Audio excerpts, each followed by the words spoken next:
राधे राधे दोस्तों, welcome back to our English learning journey. I hope you all are good. So आज मैंने decide ये किया है कि मैंने कुछ वोकैब के वर्ड्स लिए हैं। I take 6 vocab words. तो इन 6 वोकैब वर्ड्स ये जो मैंने लिए हैं मैं आपको दिखा देती हूँ। ये ऊपर वाला नहीं देखना, ये देखना है हमें। तो ये मैंने कुछ 6 वोकैब के वर्ड्स लिए हैं। मैं आपको बता देती हूँ कि कौन कौन से वर्ड्स हैं। और हम ये करने वाले हैं कि मैं इन वर्ड्स का अभी के अभी जो भी मेरे दिमाग में जो भी चीज़ आएगी इन वर्ड्स को लेकर के, मीन्स जो भी सेंटेंस मेरे माइंड में आएगा इन वर्ड्स को लेकर के, मैं वो आपको बताऊंगी कि क्या मेरे दिमाग में आया है इन वर्ड्स को लेकर के।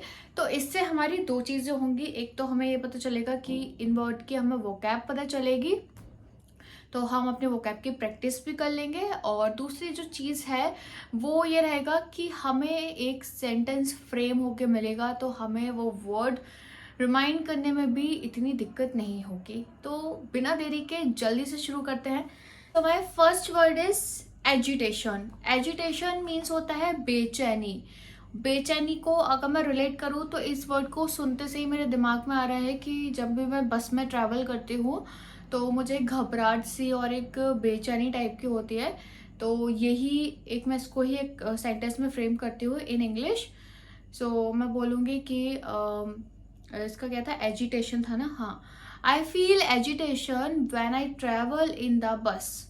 I feel agitation when I travel in the bus. जब भी मैं बस में ट्रैवल करती हूँ तो मुझे क्या होती है, घबराहट होती है।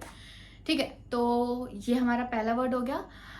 आर सेकेंड वर्ड इज, ये है एनफोर्स। एनफोर्स मीन्स होता है किसी चीज को लागू करना। एनफोर्स मीन्स किसी चीज को लागू करना। अब लागू करना, कोई भी चीज जब लागू करने की बात आ रही है तो सबसे पहले दिमाग में आ रहा है कोई लॉ एंड ऑर्डर, कुछ ऐसी चीज जो लागू हो जाए और मतलब जिससे बाकी लोगों को भी बेनिफिट हो। तो ये सब दिमाग में मेरा आया है इस वर्ड को सुनते से ही। तो हम इसका एक सेंटेंस इससे फ्रेम कर सकते हैं कि if that law enforce then our countries people will get employment. अगर वो लॉ लागू हो जाता है तो हमारे जो देश के लोग हैं उन्हें एम्प्लॉयमेंट मिलेगा। ठीक है, तो मेरे दिमाग में ये एकदम से आया तो मुझे याद हो गया कि एनफोर्स मतलब होता है किसी चीज को लागू करना। ओके, थर्ड हमारा है। अब ये थर्ड मेरे दिमाग में है तो सही कि इसको हम, बहुत कॉमन वर्ड है, बहुत बार आपने सुना होगा। So our third word is improvisation. Improvisation, any one of you who know this word meaning? Improvisation, improvisation means jugaad. Yes, हमको इंडियंस को जुगाड़ के नाम से ही जाना जाता है, that if we Indians are very jugaadu. तो इम्प्रोवाइजेशन इज जुगाड़, मतलब हम जुगाड़ को बोलते हैं इम्प्रोवाइजेशन। लेकिन मैं इसको कैसे मतलब ट्रांसलेट करूँ इंग्लिश में, मुझे ये समझ में नहीं आ रहा है। इम्प्रोवाइजेशन, जुगाड़। ओके, मैं ट्राई करती हूँ। In our country, every people have some improvisation. That's why we Indians known as improviser. Okay, so I don't know I am correct or not, but मैंने ये सिर्फ एक छोटा सा नन्हा सा ट्रायल किया था। आपके अगर दिमाग में कुछ इसके जुगाड़ से रिलेटेड अगर कुछ सेंटेंस आता है तो प्लीज आप शेयर करना। इम्प्रोवाइजेशन मीन्स जुगाड़। मेरा जो सेंटेंस था वो ये था, in our country every people have some improvisation, that's why we Indians called as, we Indians known as improviser. Okay, मुझे ये भी नहीं पता जुगाड़ू को आई थिंक इम्प्रोवाइजर बोलते हैं, बिकॉज ये थोड़ा मिलता जुलता है इम्प्रोवाइजेशन से। तो मैंने ये जो वर्ड है वो बिल्ड किया है, improviser. Okay, so our fourth word is पंख। पंख, व्हाट इज पंख? आपने कभी ये वर्ड सुना है, पंख? व्हाट इज पंख? सो पंख इज टपोरी, जो मैं तो बहुत मैंने यूज किया है इसको, पंख को। मतलब मुझे इसका इंग्लिश मीनिंग नहीं पता था कि what we called in English, but I say टपोरी। सो टपोरी से हम बोल सकते हैं that punk man roaming outside in our house, roaming outside in our house please escape him, please escape him. वो जो पंक मैन है, मतलब वो टपोरी इंसान, वो गुंडा भी शायद हम उसको यूज़ कर सकते हैं, वो आदमी अजीब सा जो हमारे बाहर जो घूम रहा है हमारे घर के बाहर, प्लीज़ उसको भगा दो और उससे दूर रहो, ठीक है। प्लीज़ एस्केप हिम, प्लीज़ उससे बच के रहो, ठीक है। Our fifth word is miser. Miser, miser बहुत कॉमन वर्ड है, आई थिंक आप लोगों ने सुना होगा। माइजर इज कंजूस।